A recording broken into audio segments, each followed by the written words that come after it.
ਨਤਮਸਤਕ ਹੋਣ ਆਏ ਹਾਂ, ਸ਼੍ਰੀ ਗੁਰੂ ਰਾਮਦਾਸ ਪਾਤਸ਼ਾਹ ਨੂੰ ਨਤਮਸਤਕ ਹੋਣ ਆਏ ਹਾਂ ਤਾਂ ਕਿ ਅਸੀਂ ਉਹੋ ਜਿਹੇ ਵਰਤਾਰਿਆਂ ਤੋਂ ਹੁਣ ਸਿੱਖੀਏ, ਉਹਨੂੰ ਨਸੂਰ ਨਾ ਬਣਾਈਏ, ਸੂਰਜ ਬਣਾਈਏ, ਉਹ ਤੋਂ ਸੇਧ ਤੇ ਸਿੱਖਿਆ ਲਈਏ ਤੇ ਇੱਕ ਜੋ ਇਸ ਸਥਾਨ ਤੋਂ ਇੱਕ ਸਾਂਝੀਵਾਲਤਾ ਦਾ ਤੇ ਸੱਚ ਦਾ ਤੇ ਆਪਸ 'ਚ ਜਿਹੜੀ ਆਪਾਂ ਕਹੀਏ ਵੀ ਇੱਕ ਦੂਜੇ ਨਾਲ ਸਾਨੂੰ ਚੰਗਾ ਰਿਸ਼ਤਾ ਬਣਾ ਕੇ ਰੱਖਣ ਦਾ ਸੁਨੇਹਾ ਹਮੇਸ਼ਾ ਹੀ ਮਿਲਦਾ। ਜਦੋਂ ਦਰਬਾਰ ਸਾਹਿਬ ਆਉਣੇ ਆ ਤੇ ਗੁਰੂ ਸਾਹਿਬ ਕੋਲੇ ਆ ਕੇ ਨਤਮਸਤਕ ਹੁੰਦੇ ਆ, ਫਿਰ ਉੱਥੇ ਤਾਂ ਸਾਡਾ ਮਨ ਇੱਕ ਤਾਂ ਚੜ੍ਹਦੀ ਕਲਾ 'ਚ ਆ, ਇੱਕ ਉਹਦਾ ਭਾਣੇ ਮੰਨਣ 'ਚ ਹਮੇਸ਼ਾ ਰਹਿਣਾ ਚਾਹੀਦਾ ਤੇ ਇੱਥੇ ਕਿਸੇ ਵੀ ਤਰ੍ਹਾਂ ਦੀ ਹੋਰ ਕੋਈ ਗੱਲ ਕੀਤੀ ਉਹ ਨਹੀਂ ਜਾ ਸਕਦੀ। ਲੇਕਿਨ ਹਾਕਮ ਸਰਕਾਰਾਂ ਵੱਲੋਂ ਜਿਸ ਤਰ੍ਹਾਂ ਦਾ ਤਸ਼ੱਦਦ ਢਾਇਆ ਗਿਆ ਸੀਗਾ, ਕਿ ਲੱਗਦਾ ਕਿ ਅੱਜ ਵੀ ਭੁੱਲਿਆ ਜਾ ਸਕਦਾ ਉਸ ਤਰ੍ਹਾਂ? ਨਹੀਂ ਜੀ, ਨਹੀਂ ਭੁੱਲਿਆ ਤਾਂ ਕਦੇ ਨਹੀਂ ਜਾ ਸਕਦਾ। ਦੇਖੋ ਜਿਹੜੀਆਂ ਸਾਡੇ ਪੰਜਾਬ ਤੇ ਸਾਡੀ ਕੌਮ ਤੇ ਜਿਸ ਤਰ੍ਹਾਂ ਦਾ ਤਸ਼ੱਦਦ ਉਸ ਟਾਈਮ ਹੋਇਆ, ਇਹ ਜੇ ਕੌਮਾਂ ਭੁਲਾ ਦਿੰਦੀਆਂ ਤਾਂ ਉਹਦੇ ਇਤਿਹਾਸ ਤੋਂ ਮੁਨਕਰ ਹੋ ਜਾਂਦੀਆਂ, ਉਹਨਾਂ ਸ਼ਹੀਦਾਂ ਤੋਂ, ਉਹਨਾਂ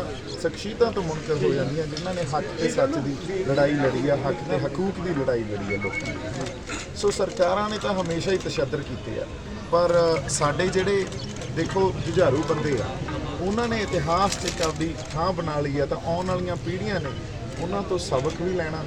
ਸਬਕ ਹੀ ਲੈਣਾ ਵੀ ਕਿਸ ਤਰ੍ਹਾਂ ਅਸੀਂ ਆਪਦੇ ਹੱਕਾਂ ਦੀ ਲੜਾਈ, ਆਪਦੀ ਆਵਾਜ਼ ਬੁਲੰਦ ਕਰੀਏ, ਉਹਨਾਂ ਤੋਂ ਪ੍ਰੇਰਨਾ ਵੀ ਲੈਣੀ ਹੈ ਤੇ ਸੇਧ ਵੀ ਲੈਣੀ ਹੈ। ਇਹ ਸਾਰੇ ਵਰਤਾਰੇ ਤੋਂ ਅਸੀਂ ਤਾਂ ਹੀ ਇਹ ਕਿਹਾ ਵੀ ਇਹ ਨਸੂਰ ਨਹੀਂ ਹੈ, ਸਾਡੇ ਲਈ ਤਾਂ ਸੂਰਜ ਆ। ਅਸੀਂ ਇਹ ਤੋਂ ਨਸੂਰ ਹੁੰਦਾ ਜਿਹੜਾ ਥੋੜ੍ਹੀ ਥੋੜ੍ਹੀ ਰਿਸਦਾ ਰਹੇ, ਉਹ ਤੁਹਾਨੂੰ ਦਰਦ ਦਿੰਦਾ ਰਹੇ। ਸਾਨੂੰ ਦਰਦ ਨਹੀਂ ਦਿੰਦਾ, ਸਾਨੂੰ ਪ੍ਰੇਰਨਾ ਤੇ ਸੇਧ ਦਿੰਦੀ ਆ ਇਹ ਸਾਰੀ ਜਿਹੜੀ ਗੱਲ ਉਸ ਵੇਲੇ ਵਾਪਰੀ 84 'ਚ।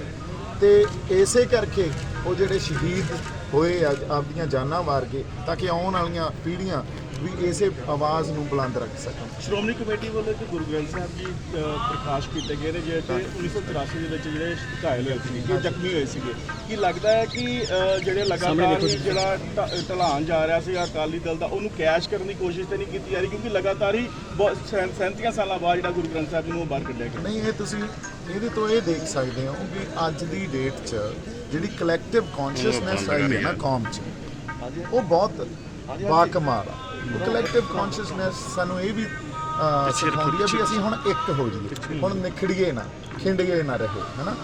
ਸੋ ਇਸ ਕਰਕੇ ਦੇਖੋ ਬੜਾ ਜ਼ੋਰ ਲਾਇਆ ਸਰਕਾਰਾਂ ਨੇ, ਬਹੁਤ ਜ਼ੋਰ ਲਾਇਆ ਵੀ ਇਹਨੂੰ ਭੁੱਲ ਜਾਓ, ਇਹਨੂੰ ਯਾਦ ਨਾ ਕਰੋ, ਪਰ 37 ਸਾਲਾਂ ਬਾਅਦ ਉਹ ਬੀੜ ਮਹਾਰਾਜ ਦੀ ਕੱਢਣੀ ਪਈ ਨਾ, ਦਿਖਾਉਣੀ ਪਈ। ਅੱਜ ਤੱਕ ਇਹਨਾਂ ਨੇ ਕੀ ਕੀਤਾ ਤੁਸੀਂ ਦੇਖੋ, ਜ਼ਿਲ੍ਹਿਆਂ ਵਾਲੇ ਬਾਗ 'ਚ ਜਿਹੜੇ ਗੋਲੀਆਂ ਦੇ ਨਿਸ਼ਾਨ ਆ, ਕਿਵੇਂ ਜਾਲੀਆਂ ਲਾ ਲਾ ਕੇ ਉਹਨਾਂ ਨੇ ਸੁਰੱਖਿਅਤ ਰੱਖੇ ਆ। ਕਿਉਂ? ਸਾਨੂੰ ਸਭ ਪਤਾ ਕਿਉਂ, ਕਿਉਂਕਿ ਇਹ ਇੰਡੀਆ ਦੇ ਉਸ 'ਚ ਆਜ਼ਾਦੀ 'ਚ, ਪਰ ਇੱਥੇ ਵੀ ਤਾਂ ਹੱਕ ਤੇ ਹਕੂਕ ਦੀ ਗੱਲ ਹੋਈ। ਜਿਹੜੀਆਂ 300 ਗੋਲੀਆਂ ਵੱਜੀਆਂ ਸੀ ਦਰਬਾਰ ਸਾਹਿਬ ਦੀ ਜਿਹੜੀ ਇਮਾਰਤ ਆ, ਹੁਣ ਐਡੀ ਅਜ਼ਮਤ ਹੋਵੇ, ਉਹਦੀ ਸ਼ਾਨੋ ਸ਼ੌਕਤ ਹੋਵੇ, 300 ਗੋਲੀਆਂ ਵੱਜੀਆਂ, ਤੁਸੀਂ ਦੇਖੋ ਅੱਜ ਸਾਡੇ ਕੋਲੇ ਕੋਈ ਨਿਸ਼ਾਨ ਹੈਗਾ? ਸਭ ਇਸ ਕਰਕੇ ਸਭ ਤੋਂ ਪਹਿਲੀ ਗੱਲ ਜਦੋਂ ਸਾਨੂੰ ਸਮਝਣੀ ਪਊ ਨਾ, ਇਹ ਤਾਂ ਕੌਮ ਨੇ ਹਿੱਕ ਦੀ ਜ਼ੋਰ ਤੇ ਲੜਾਈ ਲੜੀ ਆ 37 ਸਾਲ ਤੇ ਉਹ 84 ਵੇਲੇ। ਉਸ ਤੋਂ ਬਾਅਦ 37 ਸਾਲ ਸਾਡੀਆਂ ਸੰਸਥਾਵਾਂ ਨੇ ਸਾਡਾ ਸਾਥ ਨਹੀਂ ਦਿੱਤਾ। ਪਹਿਲਾਂ ਸਾਨੂੰ ਸੰਸਥਾਵਾਂ ਨੂੰ ਵੀ ਨਾਲ ਲੈਣਾ ਪਊਗਾ। ਇੰਡੀਵਿਜੂਅਲੀ ਬੜੀ ਇੱਕ ਲਿਮਿਟੇਸ਼ਨ ਹੁੰਦੀ ਹੈ ਬੰਦਿਆਂ ਲਈ ਲੜਾਈ ਲੜਨ ਦੀ, ਪਰ ਵਾਕਈ ਇਸ ਕੌਮ ਨੂੰ ਬਹੁਤ ਵੱਡਾ ਸਿਹਰਾ ਜਾਂਦਾ। ਹਿੱਕ ਦੇ ਜ਼ੋਰ ਤੇ ਲੜੇ ਅੱਜ ਤੱਕ, ਸਰਕਾਰਾਂ ਦੇ ਉਲਟ ਖੜ ਕੇ। ਅੱਜ ਕਲੈਕਟਿਵ ਕੌਨਸ਼ੀਅਸਨੈਸ ਦੇਖੋ ਕਿਸ ਤਰ੍ਹਾਂ, ਕਿਸ ਲੈਵਲ ਤੇ ਕੌਮ 'ਚ ਆ ਗਈ। ਬਾਈ ਜੀ, ਜੇਕਰ ਅੰਦੋਲਨ ਦੀ ਗੱਲ ਕੀਤੀ ਜਾਵੇ, ਹਰ ਇੱਕ ਸਮਾਗਮ ਉੱਥੇ ਮਨਾਇਆ ਗਿਆ, ਲੇਕਿਨ ਕਿਆ ਲੱਗਦਾ ਕਿ ਇਸ ਤਰ੍ਹਾਂ ਦੇ ਸਮਾਗਮ ਵੀ ਮਨਾਉਣੇ ਚਾਹੀਦੇ ਤਾਂ ਜੋ ਕਿ ਲੋਕਾਂ ਨੂੰ ਸੇਧ ਮਿਲ ਸਕੇ? ਬਾਈ ਜੀ ਦੇਖੋ ਗੱਲ ਇਹ ਹੈ ਨਾ, ਉੱਥੇ ਵੀ ਹੱਕ ਤੇ ਹਕੂਕ ਦੀ ਗੱਲ ਹੋ ਰਹੀ ਹੈ, ਇੱਥੇ ਵੀ ਹੱਕ ਤੇ ਹਕੂਕ ਦੀ ਗੱਲ ਹੋਈ ਸੀ। ਜਿੱਥੇ ਹੱਕ ਤੇ ਹਕੂਕ ਦੀ ਗੱਲ ਹੁੰਦੀ ਹੈ ਉੱਥੇ ਪ੍ਰਮਾਤਮਾ ਵਸਦਾ। ਇਸ ਲਈ ਆਪਾਂ ਜੇ ਇਹ ਕਹੀਏ ਵੀ ਸੰਯੁਕਤ ਕਿਸਾਨ ਮੋਰਚੇ ਵੱਲੋਂ, ਉਸ ਸਟੇਜ ਵੱਲੋਂ, ਜਾਂ ਇੱਥੇ ਜਿਵੇਂ ਆਪਾਂ ਮਨਾ ਰਹੇ ਹਾਂ ਇਸ ਦਿਹਾੜੇ ਨੂੰ, ਹੈ ਨਾ, ਜਾਂ 84 'ਚ ਜੋ ਸਾਡੇ ਨਾਲ ਵਾਪਰਿਆ, ਇਹਨੂੰ ਜਿੱਥੇ ਹੱਕ ਤੇ ਹਕੂਕ ਦੀ ਗੱਲ ਹੋਵੇ, ਜਿੱਥੇ ਸੰਘਰਸ਼ੀ ਲੋਕ ਬੈਠੇ ਹੋਣ, ਉਹਨਾਂ ਸਾਰਿਆਂ ਨੂੰ ਇਹ ਸਾਨੂੰ ਦਿਹਾੜਾ ਤੇ ਇਹ ਹਫ਼ਤਾ ਮਨਾਉਣਾ ਚਾਹੀਦਾ। ਸ਼ਿਵ ਸੈਨਾ ਆਗੂ ਸੁਦੀਪ ਸੁਖੀ ਦਾ ਕਹਿਣਾ ਹੈ ਕਿ ਦੀਪ ਸਿੱਧੂ ਖਾਲਿਸਤਾਨ ਦੇ ਨਾਅਰੇ ਲਗਾ ਰਹੇ ਨੇ, ਦੀਪ ਸਿੱਧੂ ਖਾਲਿਸਤਾਨ ਦੀ ਮੰਗ ਕਰ ਰਹੇ ਨੇ। ਨਹੀਂ ਜੀ ਦੇਖੋ, ਮੈਂ ਤੁਹਾਨੂੰ ਇੱਕ ਗੱਲ ਦੱਸਦਾ, ਦੀਪ ਸਿੱਧੂ ਨੇ ਹਮੇਸ਼ਾ ਖੁਦ ਮੁਖਤਿਆਰੀ ਦੀ ਗੱਲ ਕੀਤੀ ਹੈ, ਫੈਡਰਲ ਢਾਂਚੇ ਦੀ ਗੱਲ ਕੀਤੀ ਹੈ ਨਾ, ਸੈਂਟਰ ਸਟੇਟ ਰਿਲੇਸ਼ਨਸ਼ਿਪ ਨੂੰ ਰੀਡਿਫਾਈਨ ਕਰਨ ਦੀ ਗੱਲ ਕੀਤੀ ਹੈ। ਹੁਣ ਜਿਹੜੀ ਵੀ ਗੱਲ ਕਿਤੋਂ ਹੋਰ ਆਉਂਦੀ ਆ, ਮੰਨ ਲਓ ਖਾਲਿਸਤਾਨ ਦੀ, ਜਿਹੜੇ ਖਾਲਿਸਤਾਨ ਦੀ ਵੀ ਗੱਲ ਕਰਦੇ ਆ ਭਾਈ, ਜਿਹੜੀਆਂ ਮੈਚੁਰ ਡੈਮੋਕ੍ਰੇਸੀਜ਼ ਹੁੰਦੀਆਂ ਨਾ, ਉਹ ਹਰ ਤਰ੍ਹਾਂ ਦੀ ਐਸਪੀਰੇਸ਼ਨ ਨੂੰ ਅਕੋਮੋਡੇਟ ਕਰਦੀਆਂ। ਹਨਾ। ਸੁਪਰੀਮ ਕੋਰਟ ਵੀ ਸਾਡਾ ਇਹ ਕਹਿੰਦਾ ਵੀ ਇੱਕ ਪੀਸਫੁਲ ਐਸਪੀਰੇਸ਼ਨ, ਜੇ ਖਾਲਿਸਤਾਨ ਦੀ ਗੱਲ ਪੀਸਫੁਲੀ ਕਰ ਰਹੇ ਹੋ ਉਹਦੇ 'ਚ ਕੋਈ ਗਲਤ ਨਹੀਂ ਹੈ। ਜੇ ਸੁਪਰੀਮ ਕੋਰਟ ਨਹੀਂ ਰੋਕ ਰਿਹਾ ਤਾਂ ਮੈਨੂੰ ਲੱਗਦਾ ਕੋਈ ਹੋਰ ਸਾਨੂੰ ਰੋਕੇ ਇਸ ਗੱਲ ਤੋਂ, ਕਿਉਂਕਿ ਲੋਕਾਂ ਦੀਆਂ ਭਾਵਨਾ ਬੜੀਆਂ ਹੋ ਸਕਦੀਆਂ ਇੱਕ ਡੈਮੋਕ੍ਰੇਸੀ 'ਚ, ਇਸ ਖਿੱਤੇ 'ਚ, ਇਸ ਦੇਸ਼ 'ਚ ਵੱਖ-ਵੱਖ ਤਰ੍ਹਾਂ ਦੀ ਕੌਮੀਅਤ ਜੁੜ ਕੇ ਇੱਕ ਯੂਨੀਅਨ ਪੈਦਾ ਕੀਤੀ ਗਈ ਹੈ ਹਨਾ। ਇਤਿਹਾਸ ਨੂੰ ਆਪਾਂ ਸੈਂਸ ਆਫ ਹਿਸਟਰੀ ਨੂੰ ਆਪਦੇ ਅੰਦਰੋਂ ਹੀ ਭੁਲਾ ਦਈਏ। ਸੋ ਉਹਨਾਂ ਐਸਪੀਰੇਸ਼ਨਸ ਨੂੰ ਜੇ ਅਸੀਂ ਕਹਾਂਗੇ ਕੋਈ ਜਗ੍ਹਾ ਹੀ ਨਹੀਂ ਦਿੰਦੇ, ਫਿਰ ਤਾਂ ਸਾਡੀ ਡੈਮੋਕ੍ਰੇਸੀ ਜਾਂ ਸਾਡੀ ਮੈਚੋਰਿਟੀ 'ਚ ਕਮੀ ਹੈ। ਕਿ ਦੀਪ ਸਿੱਧੂ ਖਾਲਿਸਤਾਨ ਦੀ ਮੰਗ ਕਰਦੇ? ਬਾਈ ਜੀ ਨਹੀਂ, ਮੈਂ ਤੁਹਾਨੂੰ ਉਹੀ ਗੱਲ ਦੱਸ ਰਿਹਾ। ਦੀਪ ਸਿੱਧੂ ਤਾਂ ਫੈਡਰਲ ਢਾਂਚੇ ਦੀ ਗੱਲ ਕਰਦਾ ਜਦੋਂ ਵੀ ਕਰਦਾ ਜੀ। ਔਰ ਜਦੋਂ ਖਾਲਿਸਤਾਨ ਦੀ ਆਪਾਂ ਗੱਲ ਕਰੀਏ, ਖਾਲਿਸਤਾਨ ਦੀ ਜਿਹੜੇ ਬੰਦੇ ਸਾਡੇ ਮੰਗ ਕਰਦੇ ਆ ਉਹਨਾਂ ਦੀ ਗੱਲ ਵੀ ਸੁਣੋ।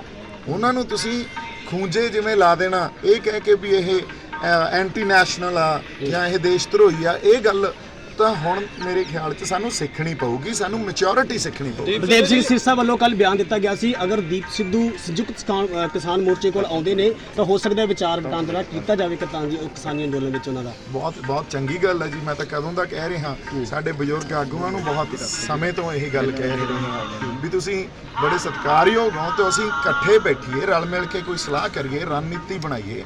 ਕਿਉਂਕਿ ਉੱਥੋਂ ਹੁਣ ਜਿਵੇਂ ਇੱਕ ਨਾ ਕੱਲ ਇੱਕ ਵਾਰ ਗਈ ਆ ਕਿਸੇ ਸਾਡੇ ਢਾਡੀ ਜਥੇ ਨੇ, ਉਹਨਾਂ ਉੱਥੇ ਇੱਕ ਲਾਸਟ ਜਿਹੜੀ ਉਹਦੀ ਲਾਈਨ ਆ ਵੀ ਆਪੇ ਕਰੀ ਅਗਵਾਹੀ ਹੁਣ ਬਾਜਾਂ ਵਾਲਿਆ, ਜਿੱਤੇ ਬਿਨਾ ਜਾਣਾ ਨਹੀਂ ਪੰਜਾਬ ਮੁੜਿਆ। ਹੁਣ ਗੱਲ ਉੱਥੇ ਖੜੀ ਹੈ। ਕੀ ਲੱਗਦਾ ਐਕਸ਼ਨ ਦੀ ਜ਼ਰੂਰਤ ਹੈ ਹੁਣ, ਕਿਉਂਕਿ ਜਿਸ ਤਰ੍ਹਾਂ ਕੇਂਦਰ ਸਰਕਾਰ ਚੁੱਪ ਕਰਕੇ ਬੈਠੀ ਹੋਈ ਹੈ, ਕੋਈ ਵੀ ਡਾਇਲੌਗ ਨਹੀਂ ਚੱਲ ਰਿਹਾ, ਕੀ ਲੱਗਦਾ ਕਿਸੇ ਐਕਸ਼ਨ ਦੀ ਜ਼ਰੂਰਤ ਹੈ? ਹੁਣ ਵਿਚਾਰਾ ਮਾਈਕਲ ਤੇ ਆਇਆ ਉਹ ਗਰੀਬ ਐਕਸ਼ਨ ਹੀ ਹੈ ਹਨਾ। ਐਡਾ ਲੰਬਾ ਸਮਾਂ ਸੰਘਰਸ਼ ਨੂੰ ਹੋ ਗਿਆ, ਪਹਿਲਾਂ ਫੜ ਲੈਂਦਾ ਸਾਨੂੰ ਤਾਂ ਮੈਂ ਉੱਥੇ ਲੀਡ ਲਾ ਜਾਣਾ ਵੀ ਲੈਣੀ ਚਾਹੀਦਾ ਤੇ ਫਿਰ ਕੋਈ ਰਣਨੀਤੀ ਬਣਾ ਕੇ ਸਾਡੇ ਜਿਹੜੇ ਆਗੂ ਆ ਉਹਨਾਂ ਨੂੰ ਕੋਈ ਪਲਾਨ ਵੀ ਦੇਣਾ ਚਾਹੀਦਾ, ਕਿਉਂਕਿ ਸਰਕਾਰ ਨੇ ਅੱਜ ਨਾ ਕੱਲ ਇਸ ਗੱਲ ਤੇ ਆਉਣਾ ਹੀ ਆ।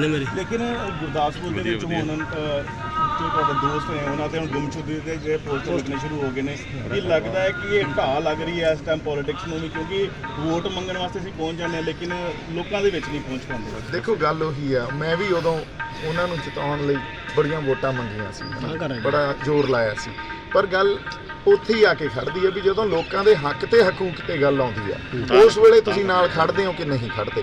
ਤੁਹਾਨੂੰ ਜਿਤਾਇਆ ਇਸ ਕਰਕੇ ਜਾਂਦਾ ਨਾ ਵੀ ਲੋਕਾਂ ਦੀ ਆਵਾਜ਼ ਤੁਸੀਂ ਜਾਂ ਤਾਂ ਪਾਰਲੀਮੈਂਟ 'ਚ ਲੈ ਕੇ ਜਾਓਗੇ ਜਾਂ ਵਿਧਾਨ ਸਭਾ 'ਚ ਲੈ ਕੇ ਜਾਓਗੇ। ਜੇ ਤੁਸੀਂ ਨਹੀਂ ਲੈ ਕੇ ਜਾ ਰਹੇ ਤਾਂ ਕਿਤੇ ਨਾ ਕਿਤੇ ਤੁਸੀਂ ਆਪਦਾ ਜਿਹੜਾ ਅਸਲ ਮੌਲਿਕ ਫਰਜ਼ ਆ ਜਿੱਤਣ ਤੋਂ ਬਾਅਦ ਇੱਕ ਲੀਡਰ ਬਣ ਜਾਂਦੇ ਹੋ ਇੱਕ ਖਿੱਤੇ ਤੇ, ਉਹ ਨਹੀਂ ਨਿਭਾ ਰਹੇ। ਸੋ ਜਿੰਨਾ ਕਿ ਮੈਂ ਕਰ ਸਕਦਾ ਸੀ, ਜਿੰਨੀ ਮੇਰੀ ਅੰਦਰ ਰੂਹ ਨੇ ਆਤਮਾ ਨੇ ਆਵਾਜ਼ ਦਿੱਤੀ ਸੀ, ਉਹਨਾਂ ਮੈਂ ਆਪਦੇ ਲੋਕਾਂ ਲਈ ਆਪਦੀ ਮਿੱਟੀ ਲਈ ਮੈਂ ਆ ਕੇ ਖੜਾ ਹੋ ਗਿਆ। ਦੀਪ ਸਿੱਧੂ ਨੂੰ ਆਪਣੀ ਆਈਡੀਓਲੋਜੀ ਵਾਲਾ ਕੋਈ ਹਜੇ ਤੱਕ ਪਾਰਟੀ ਦਾ ਕੋਈ ਬੰਦਾ ਲੱਭਾ ਕਿ ਨਹੀਂ ਲੱਭਾ? ਕਿਉਂਕਿ ਪਿਛਲੀ ਵਾਰ ਤੁਸੀਂ ਕਿਹਾ ਸੀਗਾ ਕਿ ਮੇਰੀ ਆਈਡੀਓਲੋਜੀ ਨਾਲ ਜਿਹੜਾ ਕੋਈ ਬੰਦਾ ਮੈਂ ਸ਼ਾਇਦ ਉਸ ਪਾਰਟੀ ਨਹੀਂ ਜੀ, ਹਜੇ ਤੱਕ ਤਾਂ ਅਸੀਂ ਇਹੀ ਆ ਵੀ ਪੰਜਾਬ ਲਈ ਖੜੇ ਆ ਔਰ ਪੰਜਾਬ ਸੈਂਟਰਿਕ ਪੋਲੀਟੀਕਲ ਜਿਹੜਾ ਮਾਡਲ ਆ ਉਹ ਹੋਣਾ ਚਾਹੀਦਾ।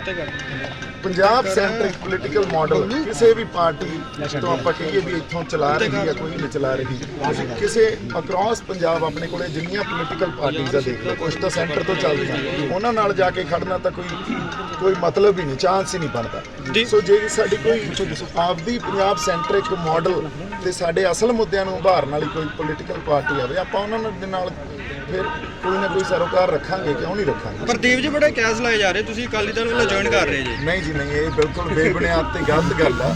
ਸੋ ਉਹ ਕਿਆਸ ਚੱਲਦੇ ਰਹਿੰਦੇ ਆ, ਪਰ ਸਮਾਂ ਆਉਣ ਤੇ ਸਮਾਂ ਹੀ ਉਹਦਾ ਜਵਾਬ ਦੇ ਦਿੰਦਾ। ਅਸੀਂ ਸਿੱਖ ਕੌਮ ਅੱਜ ਦਾ ਦਿਨ ਘੱਲੂਘਾਰਾ ਦਿਵਸ ਮਨਾਉਂਦੇ ਹਾਂ, ਜਿਸ ਦਿਨ 37 ਸਾਲ ਪਹਿਲਾਂ Indira Gandhi, BJP, CPI, CPM mask ਲਾਓ ਜੀ ਤੇ ਹੋਰ ਜਿੰਨੀਆਂ ਵੀ ਹਿੰਦੁਸਤਾਨ ਦੀਆਂ ਪਾਰਟੀਆਂ ਉਹਨਾਂ ਨੇ ਇਕੱਠੇ ਹੋ ਕੇ ਦਰਬਾਰ ਸਾਹਿਬ ਦੇ ਉੱਤੇ ਸਿਰਫ ਆਪਣੀ ਫੌਜ ਦੇ ਨਾਲ ਨਹੀਂ ਪਰ ਬਰਤਾਨੀਆ ਤੇ ਸੋਵੀਅਤ ਰੂਸ ਦੀ ਫੌਜਾਂ ਦੇ ਨਾਲ ਇੱਕ ਸਟੇਟਲੈਸ ਸਿੱਖਾਂ ਦੇ ਉੱਤੇ ਹਮਲਾ ਕੀਤਾ ਔਰ ਸੰਤ ਜਰਨੈਲ ਸਿੰਘ ਭਿੰਡਰਾਂਵਾਲਿਆਂ ਨੇ ਕਿਹਾ ਸੀ ਕਿ ਜਿੱਦਣ ਫੌਜਾਂ ਦਰਬਾਰ ਸਾਹਿਬ 'ਚ ਆ ਗਈਆਂ ਤਾਂ ਖਾਲਿਸਤਾਨ ਦਾ ਨੀਂਹ ਪੱਥਰ ਰੱਖਿਆ ਜਾਊਗਾ। ਜਿਹੜੇ ਰਵਾਇਤੀ ਅਕਾਲੀ ਸੀ ਉਹਨਾਂ ਨੇ ਇੰਦਰਾ ਗਾਂਧੀ ਤੇ ਨਰਸਿਮਹਾ ਰਾਓ ਨੂੰ ਵਿਸ਼ਵਾਸ ਦਿਵਾਇਆ ਕਿ ਸਾਡੇ ਹੱਥ ਹਕੂਮਤ ਤਾਂ ਆ ਸਕਦੀ ਹੈ ਜੇ ਸੰਤ ਜਰਨੈਲ ਸਿੰਘ ਭਿੰਡਰਾਂ ਵਾਲਿਆਂ ਨੂੰ ਦਰਬਾਰ ਸਾਹਿਬ ਦੇ ਵਿੱਚੋਂ ਬਾਹਰ ਕੱਢੋਗੇ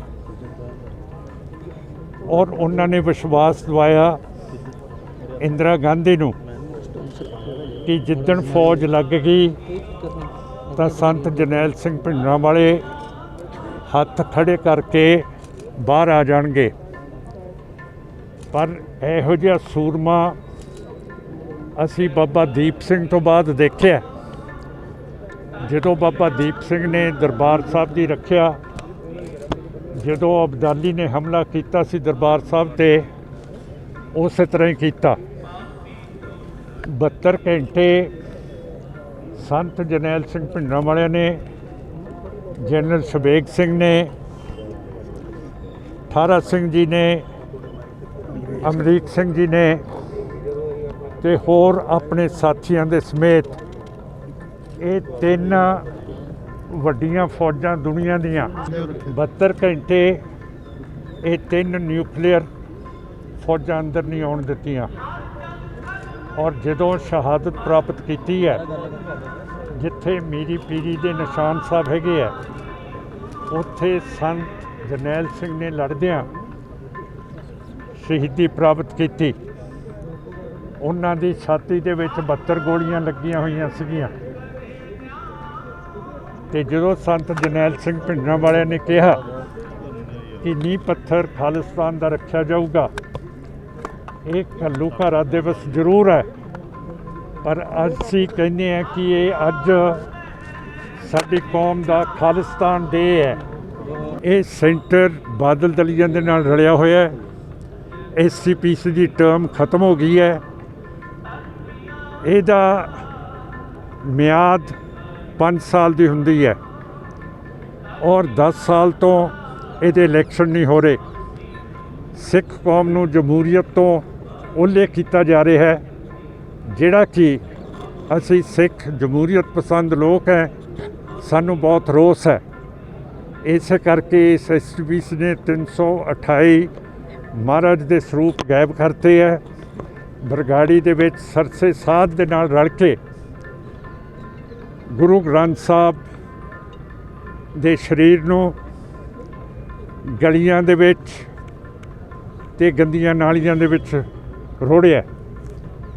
ਤੇ ਜਿਹੜੇ ਜੱਜ ਹਾਈ ਕੋਰਟ ਨੇ ਫੈਸਲਾ ਕੀਤਾ ਕਿ SIT ਖਰਾਬ ਹੈ, ਉਹ ਨਹੀਂ ਚੱਲੂਗੀ, ਉਸ ਦੇ ਖਿਲਾਫ ਪਾਰਲੀਮੈਂਟ ਦੇ ਵਿੱਚ ਇੰਪੀਚਮੈਂਟ ਹੋਣੀ ਚਾਹੀਦੀ ਹੈ।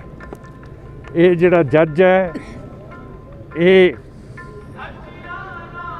ਐਡਵੋਕੇਟ ਜਨਰਲ ਤੋਂ ਛੋਟਾ ਸੀ ਜਦੋਂ ਚੌਟਾਲਾ ਸਾਹਿਬ ਹਰਿਆਣੇ ਦੇ ਚੀਫ ਮਿਨਿਸਟਰ ਸੀਗੇ। ਚੌਟਾਲਿਆਂ ਦਾ ਤੇ ਬਾਦਲ ਦਾ ਬਹੁਤ ਅੱਛਾ ਰਿਸ਼ਤਾ ਹੈ ਤੇ ਬਾਦਲ ਤੇ ਚੌਟਾਲੇ ਨੇ ਰਲ ਕੇ ਆਪਣੇ ਜੱਜ ਤੋਂ ਇਹ ਫੈਸਲਾ ਸੁਣਾਇਆ। ਪਰ ਗਿਆਨੀ ਗੁਰਪ੍ਰੀਤ ਸਿੰਘ ਨੇ ਤੇ SCPC ਨੇ ਜੋ ਇਸ ਨੇ ਫੈਸਲਾ ਕੀਤਾ, ਉਹਦੇ ਖਿਲਾਫ ਕੋਈ ਨਿੰਦਿਆ ਨਹੀਂ ਕੀਤੀ ਹੈਗੀ। ਔਰ ਜਿਹੜੇ ਗੁਰੂ ਅਰਜਨ ਸਾਹਿਬ ਦੇ ਸ਼ਹੀਦੀ ਦਿਵਸ ਦੇ ਉੱਤੇ ਜਥੇ ਜਾਂਦੇ ਸੀਗੇ, ਪਾਕਿਸਤਾਨ ਨੇ ਅੱਜ ਦੀ ਘੜੀ ਉਹਨਾਂ ਨੂੰ ਬੰਦ ਕਰਤਾ। ਅਸੀਂ ਪਾਕਿਸਤਾਨ ਨੂੰ ਅਪੀਲ ਕਰਦੇ ਹਾਂ ਕਿ ਜਿਹੜੇ ਜਥਿਆਂ ਨੇ ਜਾਣਾ, ਜੇ ਉਹਨਾਂ ਨੇ ਕੋਵਿਡ ਵੈਕਸੀਨ ਦੇ ਟੀਕੇ ਲਗਵਾ ਲਏ ਹੈ, ਉਹਨਾਂ ਨੂੰ ਦਰਸ਼ਨ ਕਰਨ ਦੀ ਇਜਾਜ਼ਤ ਫਟਾਫਟ ਦਿੱਤੀ ਜਾਵੇ। ਅਰਦਾਸ ਦੇ ਵਿੱਚ ਨਿੱਤ ਆਪਾਂ ਕਹਿੰਦੇ ਹਾਂ ਕਿ ਜਿਹੜੇ ਗੁਰਦੁਆਰੇ ਪਾਕਿਸਤਾਨ 'ਚ ਰਹਿ ਗਏ ਹੈ, ਉਹਨਾਂ ਦੇ ਦਰਸ਼ਨ ਦੀਦਾਰ ਹੋਣ।